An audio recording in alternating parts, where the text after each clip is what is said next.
half ago, we got a large surge in members after the Charlie Kirk assassination and the outcry and everything regarding that. So we have a much larger organization.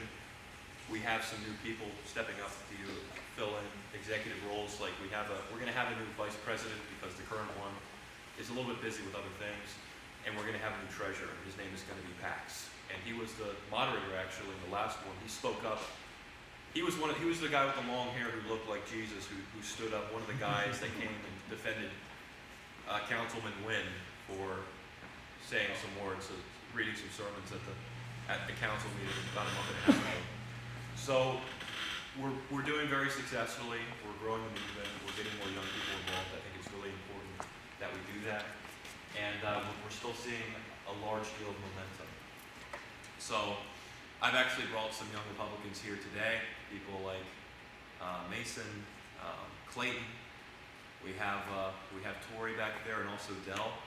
And so we have some young Republicans here today, including myself.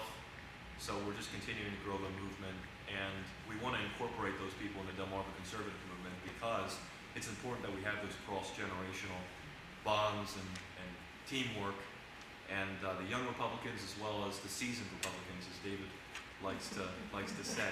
So it's really, really important that we have both of those groups working together to make our Wicomico County better, to make Maryland great again. That's what I want to do.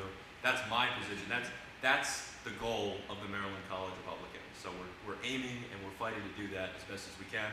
I've been working in Annapolis every now and then. I've been driving back and forth between here and Annapolis to help this guy, Bobby O'Shea, who's running for mayor. The election's coming up on November 4th, so we're hoping that goes well, but Annapolis is run by Democrats and is very leftist, so we'll see what happens.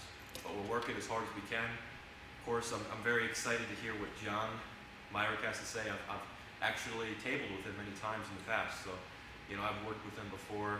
We've done work together. He's a very, very hard worker. He does a lot of grassroots. He's running a grassroots campaign in the state of Maryland. He's talking to everybody.